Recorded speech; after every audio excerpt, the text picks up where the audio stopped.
I'm going to tell you today how you can change your life for the better using just one letter.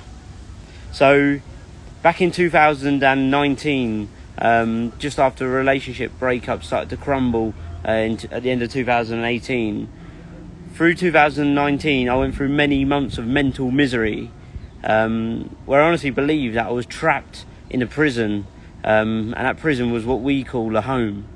I woke up every single day and I literally felt like I was trapped in this prison. But the reality is that the only prison that we're ever trapped in our lives is the one that we have created within our own mind.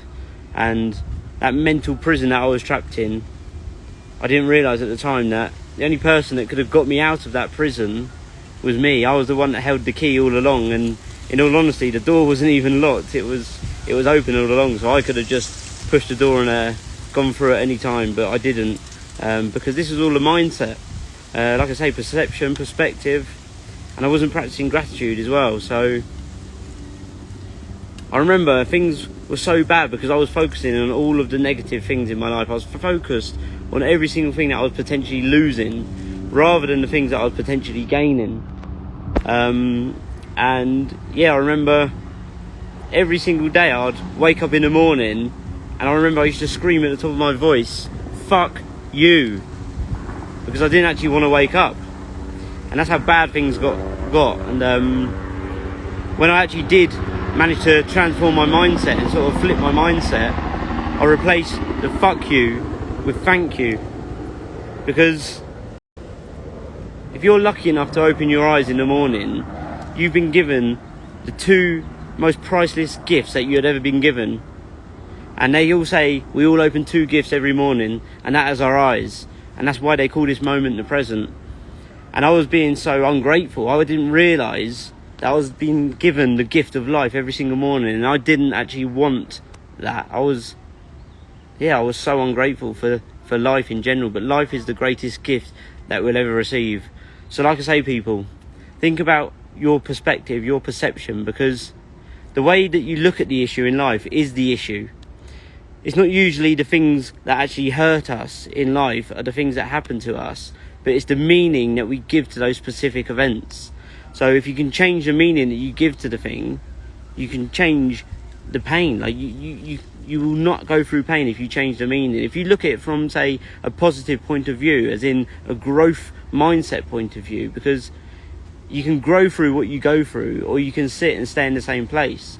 So if you look at it from, what is this specific event trying to teach me, and what can I learn from this situation, you're going to be able to grow through what you go through. So yeah, rather than say counting all of my problems, I started to count my blessings.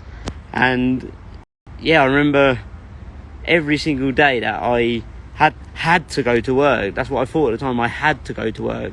I've got to go to work. I used to say work was like going to hell. I had to check in at hell every single day to pay for my membership in prison, and that prison was what we call a home. But then yeah, once I started to practice this daily gratitude, I realised that the only prison that we are ever in is that one that we have created in our own mind.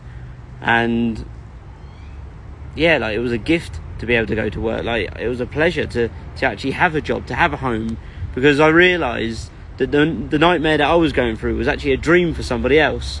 Because I realised that there's so many people out there on that cold, hard concrete wishing that they could have traded places with me.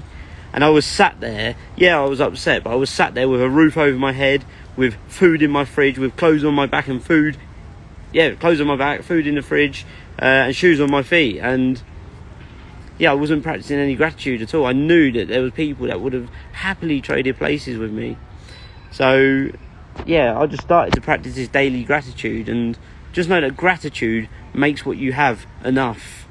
So yeah, I want to talk about just, yeah, gratitude, perception, perspective.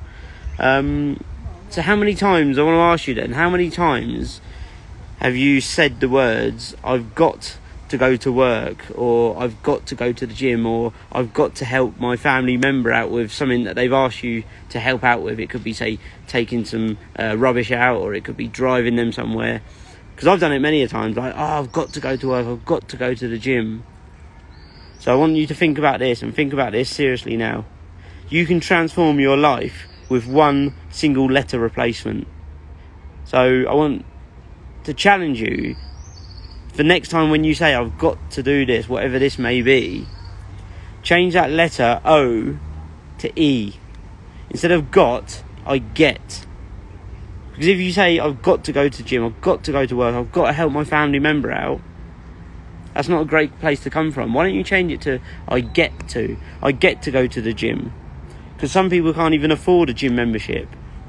I get to go to work. Some people don't have a job. They can't earn money to then be able to have the freedom to have choice, to do the things that they want to do. I get to spend time with my family. I get to help my family member out, because some people sadly don't have any family.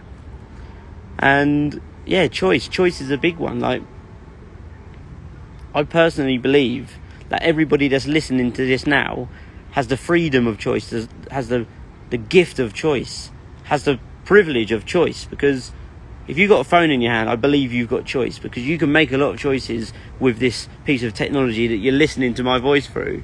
People become millionaires through just a phone. So if you're holding this phone and you're listening now, you've got the power of choice. So as we sort of wrap this up now, I want you to take away from this something that you're going to do to make a positive choice for your future self. Something that your future self would really appreciate. So it could be taking that first step towards your desired destination, whatever that may be. It's going to be uncomfortable, but make the choice today to take that first step, because the first step's always the hardest. They say the journey of 1,000 miles starts with one single step, and it's always the hardest. But once you get the momentum and you start moving, an object in motion usually stays in motion. So take that first step today. You've got the choice. Choose to tell that person how much they mean to you, whether it's a family member, a friend, a loved one. Choose to tell them what they mean to you, because one day you might not have the choice to tell them. And above all else, choose to be yourself today. Because so many people are just living lives for somebody else. They're not living a life that's true to themselves. Because we're all born ourselves, but most die somebody else. So choose to be yourself. Thanks for listening, and we'll catch up soon.